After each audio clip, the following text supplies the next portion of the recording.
여러분은 누군가의 옷차림을 보고요, 그 사람이 어떤 사람인지 판단한 적 있나요? 제가 그 유튜브에 옷차림이라는 키워드를 넣었더니요, 그 대부분 옷 잘 입는 법에 대해서 나오더라고요.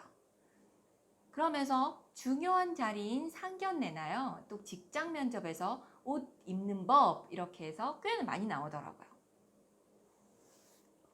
많은 사람들이 옷을 잘 입고 싶어 하죠. 저도 옷 잘 입는 거, 그리고 옷 사는 거 사실 좋아합니다. 그런데 평범한 우리들은요, 그 평범한 진짜 날들을 평범하게 옷차림을 하죠. 그런데 가끔 생각합니다. 우리가 연예인처럼 협찬을 받는다면 나도 그럴 수 있지만 우리는 돈과 그리고 시간이 없다라는 이유로 때로는 변명, 또는 때로는 외면을 하기도 해요.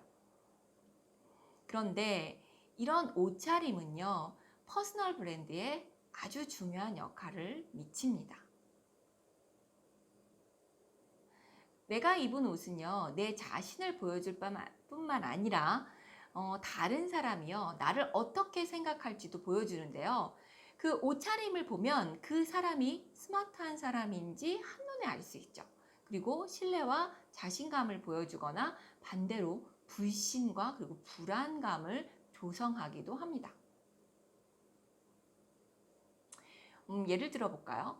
여러분 혹시 잠시 동네 마트에 갔을 때요, 뭐 무릎 나온 색바랜 추리닝에 목 막 이렇게 늘어지고 빼진 흰 티셔츠 입고서 머리 안 감아가지고 모자 이렇게 푹 눌러 쓰고서 나갔다가 정말 정말 내가 만나고 싶어하는 이성을 만났다고 생각한다면 아는 척 할 수 있나요? 있어요? 전 못해요. 전 못하고요.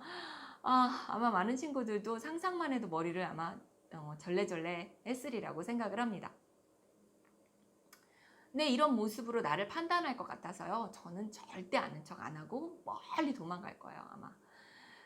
근데 반대로요, 오늘따라 정말 내가 스스로 너무 생각하기에 예쁘고 멋지게 오늘 옷차림을 하고 나갔다가 그 이성을 만났어요. 그러면 아마 멀리 있는 그 멀리에서 이렇게 그 이상을 봤더라 하더라도 그 사람이 그 우연인 것처럼 해서 막 달려가 가지고 막 다가가서 아는 척을 할 것 같아요. 어떻게요? 자신감 뿜뿜하면서. 그리고 아무리 잘생기고요, 똑똑한 사람이라도 그 냄새나는 녹숙자 차림을 옷차림 하고 있다고 생각한다면 그 사람이 원래 진짜 제가 좋아하는 현빈처럼 원래 그렇게 잘생긴 사람이고 정말 똑똑한 사람이라 할지라도 그 사람에 대해서 알 겨를도 없이요, 아마 외면했거나 외면하는 정도가 아니라 도망가듯이 아마 멀리 피해 갔을 거예요. 어떻게 느껴지면서 위협, 불안감 이런 것들을 느끼면서 아마 도망갔을 거예요. 이만큼 옷차림은요 정말 중요하고요. 그리고 원하는 직장을 가거나 아니면 프로젝트 같은 거 맡아서 발표 같은 거, PPT 발표 같은 거 할 때, 또 승진 같은 거 할 때도요, 내가 가지고 있는 이런 옷차림에 대해서 결정적인 마이너스가 되는 경우가 종종 있어요. 예를 들면 편안한 게 제일이지 이렇게만 한다던가, 아니면 정말 나의 몸에 맞지도 않는 그런 유행만 쫓는 옷을 입는다던가, 아니면 정말 너무 평범함으로 그냥 쭉 일관해 가지고요, 있는지 없는지, 내가 무엇을 입었는지 뭘 했는지도 정말 모르는 그런 프로답지 못한 자세를 갖는다면 자기 경쟁력을 가질 수 있는 기회를 사실은 놓칠 수 있다라고 생각을 합니다. 그래서 진정한 프로는요, 내가 열심히 일하고 있는 그 업계, 그리고 내가 다니고 있는 직장의 문화를 이해를 해야 되고요. 그리고 그 직장의 규칙을 존중하고 또 지지하는 마인드를 뭐에서? 내 옷차림에서 나타낼 수 있어야 된다라고 생각을 합니다. 제가 이렇게 말했더니 아마 여러분들 중에 너무 오버하는 거 아니야? 이런 사람들이 있을 것 같아요. 그러면서 야, 사람의 내면이 더 중요하지 옷차림은 그저 포장에 불과한 거잖아 라고 얘기를 한다면 냄새나는 노숙자 옷차림에 현빈처럼 잘생기고 그리고 똑똑한 내면을 볼 수 있는 기회를 놓치지 않기 위한 그 포장에도요, 정말 분명히 관심을 기울여야 한다라고 생각을 합니다.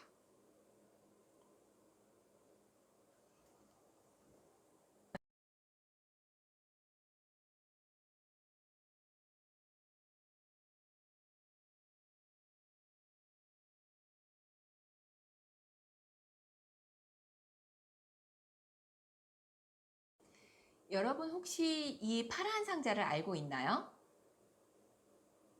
이 작은 파란 상자는요, 그 유명한 보석 브랜드의 상징입니다. 뭐 쇼핑하기 아니면 누가 내 지갑을 조정하는가의 그 저자 마틴 린드스트롬이라는 사람이 있는데요. 뭐 이 사람은 사실 마케팅 전문가거든요. 근데 이 사람이 세계 각국의 그 브랜드 회사들이요. 그 뭐 업계를 막론하고 뭐 화장품이든 식품이든 뭐 유통이든 뭐 업계를 다 막론하고요. 그 사람의 표현으로 어떤 술수를 써서라도 사람들에게 자신의 브랜드를 각인시키고 또 사게 만드는지 그 눈물 나는 정성과 노력에 대해서 사실 쓰고 있어요. 이 책에 대해서. 특히 이제 누가 내 지갑을 조정하는가에 그 내용들이 굉장히 많이 남아 있는데 그 책들에서 이 보석 회사의 파란 상자 얘기를 합니다.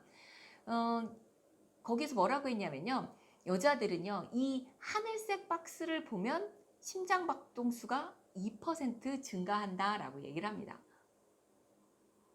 저도 그러고 싶습니다. 하지만 이 박스는요, 제 박스가 아니기에 저는 얌전히 심장이 안정적이네요. 약간 졸리기만 하고 있어요, 지금.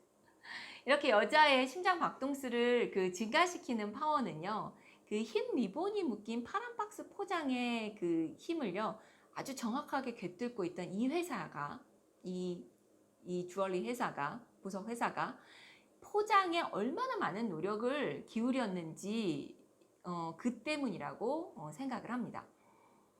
그 이 흰 리본이 묶인 자꾸 파란 박스 안에는요, 어떤 의미를 갖고 있냐라고 하면 너를 위한 정말 아름답고 품격 있는 보석이 들어있어. 그래서 나는 너를 책임질 거야 라는 프로포즈의 의미인 것을요, 여자들은 사실 알고 있기 때문이에요. 그래서 심장이 2% 뛰면서 박동수가 빨라지는 거죠. 네.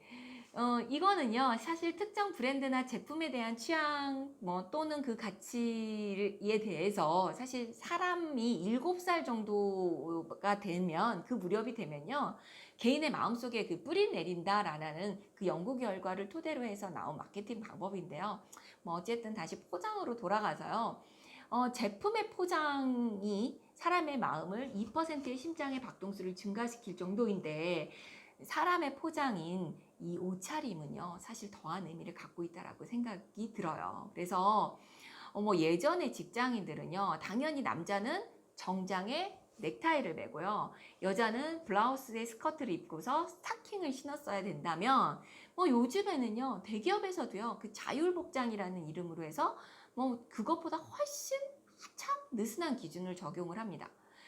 이런 변화가 사실 긍정적이냐 아니면 부정적이냐 뭐 이런 거에 대한 의견이 사실 분분한데, 뭐 그리고 또 뭐 실제 옷차림 하는 사람들한테도 제가 물어보면요, 또 편안하다라는 분도 있고요, 오히려 뭐 옷을 매번 어떤 걸 입을까 고민해야 된다라는 그 불편함이 있다라는 의견으로 또 나눠지기도 해요. 그리고 뭐 우리나라 그 대기업 임원들까지도, 제가 알고 있는 그 대기업의 임원들도요, 사실 정장 대신 비즈니스 캐주얼을 입는 추세로 돌아서고 있어요. 그래서 뭐 그것뿐만 아니라 또 뭐 전 세계 은행들을 포함한 아주 보수적인 그 직장에서요, 이런 경향들을 나타나는 것에 대해서요, 그 파이낸셜 타임즈라고 돈을 이제 만지는 그 신문인 거죠. 그래서 그 파이낸셜 타임즈에 철학을 같이 공부한 그 재무 편집자가 있는데요. 이 로버트 암스트롱이라는 사람이 뭐라고 이게 일침을 가했냐면, 굉장히 유명한 말인데, 남의 돈을 만지는 엘리트 양반들아, 정장을 입어라. 넌 다른 사람의 돈을 만지고 있잖아. 라고 얘기를 한 게 굉장히 유명한 말이 있거든요. 근데 그 말에 사실 저도 어느 정도 공감을 합니다. 옷차림이라는 거가 그 편안해지면 자기가 가지고 있는 하고 있는 일에 대해서 사실 좀 편안해질 수밖에 없거든요. 근데 이거는 이제 자기 게 아니라 남의 돈을 만지는 사람들이기 때문에 이 로버트 암스트롱이 이렇게 말한 거에는 사실 저는 어느 정도 공감을 하는 편이에요. 뭐 그렇다고 해서 뭐 모든 사람들이 사실 똑같은 옷을 입을 필요는 없죠. 그래서 뭐 그렇기 때문에 이제 직장에 어울리는 옷차림이 분명 있다라고 생각을 하고요. 그리고 또 저는 자기 직위에 어울리는 그 옷이 있다라고 생각해요. 그래서 자기 직위에 따라서요, 권장되는 사실 옷차림이 있다라고 확신하고 있는 사람 중에 한 사람입니다. 그래서 저는 사실 교복을 입은 적은 없는 세대거든요. 이제 중학교 들어가니까 그 설문조사를 하더라고요. 너 교복 입을 의향이 있냐? 그랬더니 의향이 있다 그랬더니 저 다음부터 교복을 입었고요.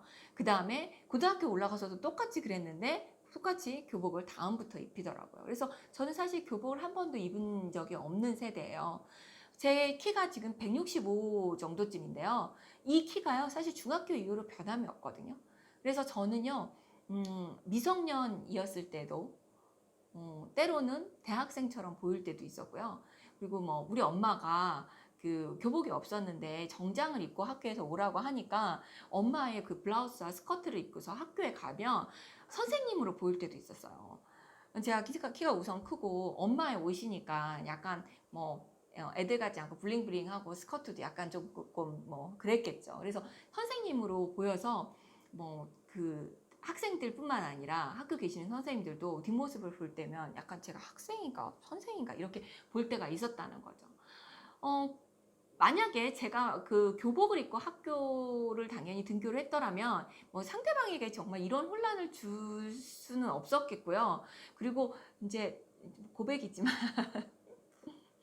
성인인 척하고요, 19금 영화를 외모적으로 아무렇지도 정말 않게 보러 갈 수는 없었을 것 같아요. 종종 봤거든요. 뭐 지금 그렇다 해서 19금 영화가 뭐 그런 엄청 야하거나 지금 보면 하나도 안 야한데 뭐 사실 뭐 보러 간 적이 있었어요. 종종 갔어요. 그런데 지금 생각해 보면 저의 그 옷 입는 것 때문에 저의 신체는 컸고 제가 옷을 그렇게 입었기 때문에 뭐 아무렇지도 않게 이렇게 갈 수 있었던 것 같아요.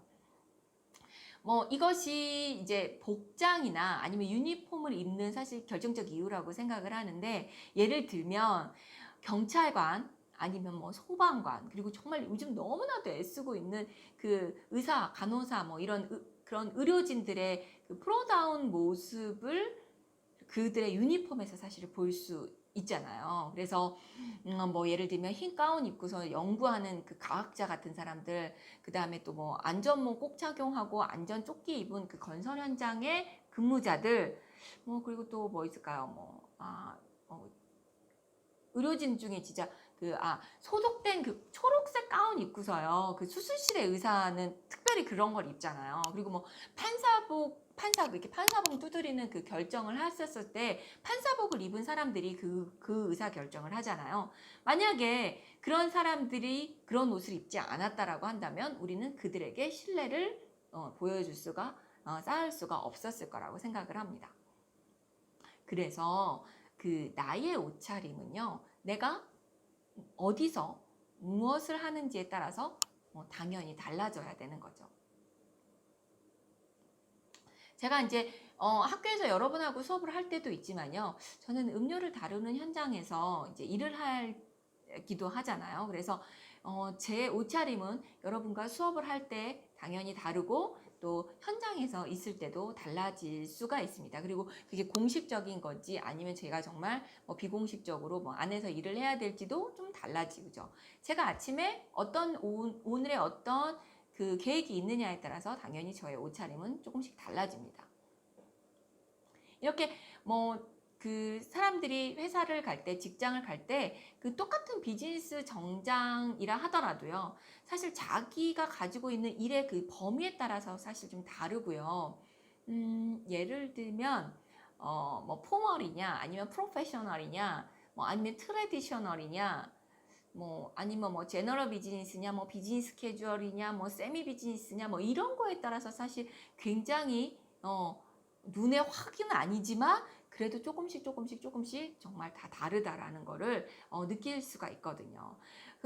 그러니까 이제 각 업계나 기업이 요구하고요. 그다음에 그 자리가 공식적인 자리인지 아닌지에 따라서 내가 가지고 있는 그 옷차림에 대해서 다르게 해야 되기 때문에 맞지 않는 그 어긋난 옷차림으로 만약에 이렇게 그 자리에 갔을 때 정말 내가 옷 잘못 입고 왔어 막 어떡하지라고 하는 그런 뻘쭘해지지 않으려고 한다면요. 사실 개인의 노력은 꼭 필요하다라고 생각을 합니다.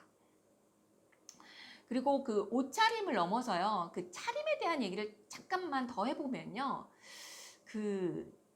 이렇게 직장인이 퍼스널 브랜드를 가진다는 거가요.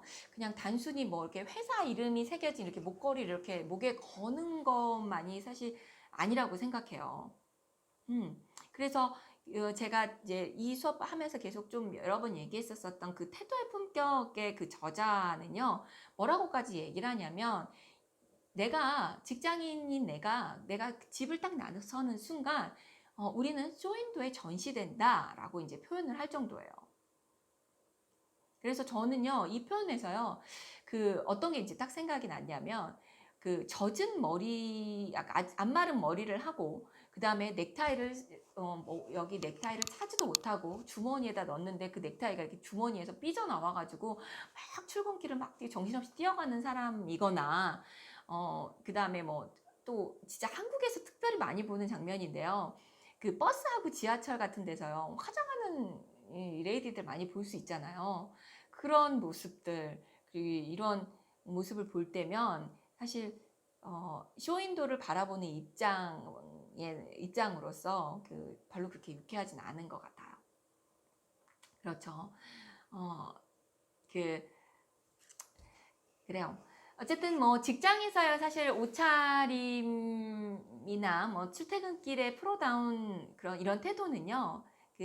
앞에서 제가 얘기했었던 작가 짐론이라는 사람이 말했던 그 사람의 태도를 보면 그 사람이 어떤 결과를 가지는지 예측할 수 있다라는 그 정말 무서운 이 말에 대해서 다시 곱씹어보는 시간을 갖게 됩니다. 이렇게 말미가 되니까 갑자기 저희 엄마가 저희 어머니가요, 저희 아버지한테 하신 사실 명언이 생각이 나네요. 그래서 이 얘기하고 마칠게요. 저희 엄마가, 아버지랑 얘기를 하시면서, 이제 아빠가 자꾸 이제 엄마한테 옷을 산다라고 이제 얘기를 하시니까 저희 어머니가 딱 얘기를 하시더라고요. 유행은 돌고 돌아서 10년 전에 옷을 그냥 놔두면 다시 유행이 되는 거, 나도 알고 있어요. 그런데 10년 전에 젊음과 10년 전의 몸매를 나는 갖고 있지 않아요. 그래서 나는 다시 옷을 사는 겁니다. 말리지 마세요. 저희 엄마 정말 명언이시죠? 네, 수고하셨고요. 다음 주에 봐요.